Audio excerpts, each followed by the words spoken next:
So let's talk about England so far in the Euros. And if there's one thing I know is international competition is very, very difficult. Reason I don't know why, but that competition is always very difficult because it seems players, whenever they're playing international competition, irrespective of if it's Italy or okay, you can say if it's Germany versus Iceland, for example, Iceland could just turn to prime Madrid, and you'll be watching like what's going on here. Iceland will want to give in their best, but whenever it comes to international competition, it's always very difficult. Like I said, reason I don't know, maybe just because players want to play their best or give their best for their country. But so far in this competition, England, let's talk about them and three games. They've scored one goal, kept two clean sheets, if I'm to recall, and they've conceded one. In the first game they played, I can recall, the first half they dominated it. Jude Bellingham played well, and in the second half things didn't go well. I think that was against Serbia, and in the second game they played Denmark. It wasn't their best. It wasn't the best of the game. They didn't play really well, but they had few chances. Denmark also had chances. Like Denmark were the better team in my for me in that second game. Denmark were the better team, but then again they got a draw. But in international competitions, like when you're playing like countries, it's always good to just win your first game. And they did that. They won their first game. They got 3 points. They got 3 points. And is either in that your first game, don't lose. Just try and get a point. If you get a point, it makes it very difficult for you going into the next game. But to just always be on that safe side, just get 3 points. And they did that and they kept clean sheet. Second game, Denmark, they considered it. They played 1-1. Now, in their last game against Slovenia, and in that game, you couldn't really tell what Slovenia were trying to do. Slovenia didn't really cause them problems. I didn't see Pickford diving or like I didn't really. Whenever they got the ball, maybe into trying to make something happen, they recovered the ball.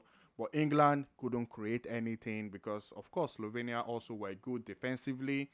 I don't know why. Maybe people expect maybe if England is facing any country, those other countries should just bend over for them and make it easy for them. But at the end of the day, these guys too, they are playing against 11 other guys too that want to put in a shift and give in their best. And Slovenia did their best. They defended well, but going forward, they didn't make anything happen. For England, they had much of the ball, but they couldn't create much. But Gareth Southgate for this group stage, he has gotten the job done, which was going into the next round and coming topping the topping the group. Like I said earlier on, international competition is never easy. But now, if you go online, you see people. Of course, most people are. When it seems now, if you want to get any click, you just put sack Gary Southgate. He doesn't know what he's doing and all that. This was the guy that got knocked out in the finals. So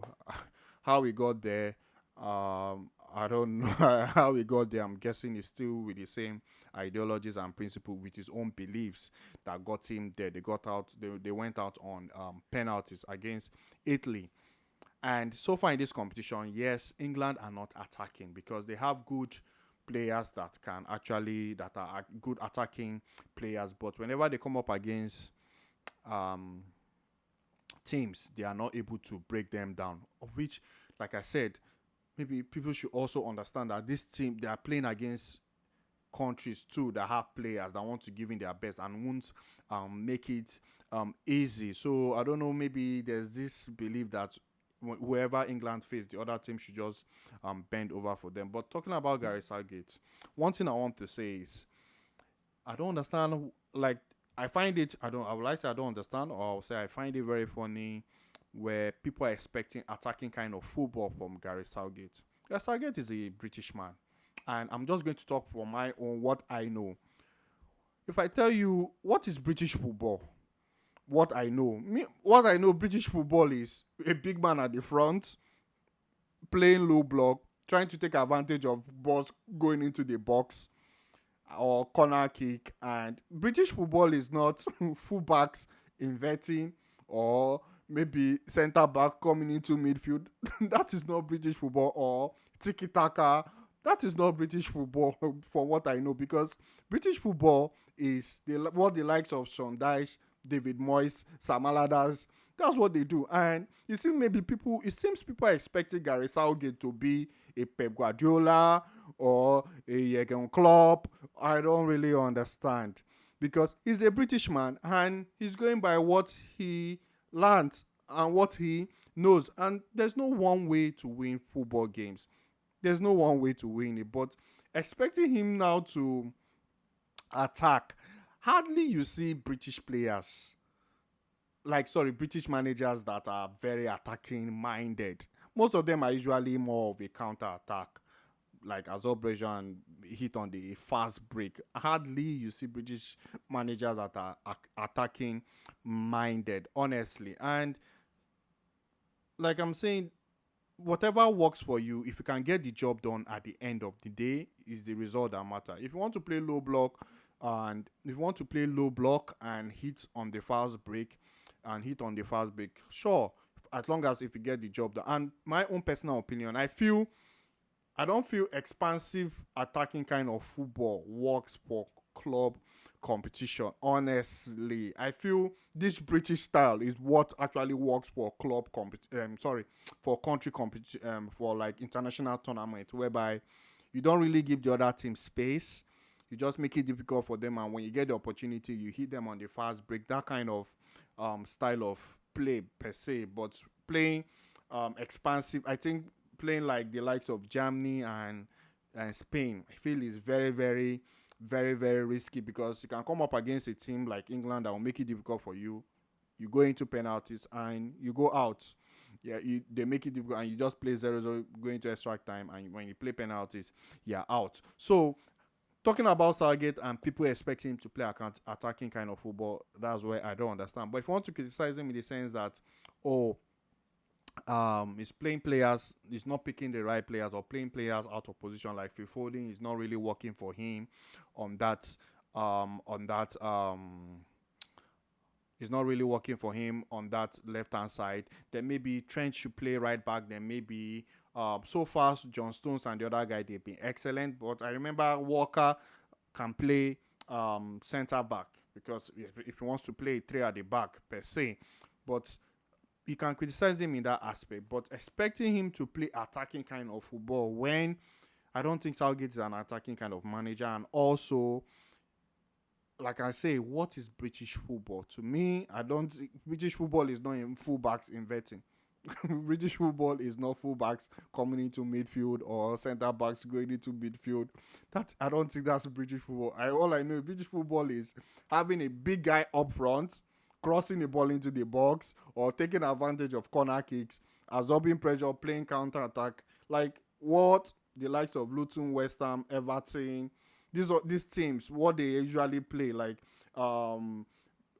Brentford, those teams, like what you see them. That's, except I'm wrong, except maybe there's another kind of British football we know, but expecting Southgate to actually start playing attacking kind of football when he's not that guy, when he's not that manager, I think is wrong. But so far it has worked. He has gotten at least a part of the job done, which is finishing top of the group, and also going into the next round. And nobody knows if it will this style is playing, if it will actually carry him through to the final. England, they have a good team, and at the end of the day, in my no opinion, like I said, this style of football is always good for for country competition, whereby just absorb the pressure. Then, especially when you start going into the knockout stage, maybe just absorb pressure, hit teams on the counter, and you can take them into penalties and you knock them out. It's more risky when you are very open, like the likes of Germany and Spain. If you can do it, sure, but I feel that's more risky, because once you come up against teams that are very good defensively, they score a goal, they close it, they make it very, very difficult for you to break down. So this Southgate style, to me, I support it when it comes to countries competition, but when it comes to club competition, I don't really support it, honestly, because I feel it's not sustainable. Because this there are just very few games, and if you can play this style, get a draw, get penalties, you're into the next round, knock the team out, you're into the next round. So hey, that's all I just want to say. And I feel, to me, yes, England, they are not attacking. When you watch them, it's not very exciting. But hey, at the end of the day, 3 games, 2 clean sheets, 1 goal conceded, and they topped the group. They're on to the next round. You can never tell what will happen. Are they favorite to win? Oh yeah, you can't deny that England are one of the favorite to win the competition. And yeah, that's it for me, guys. And I will see you in my next video. Thank you very much.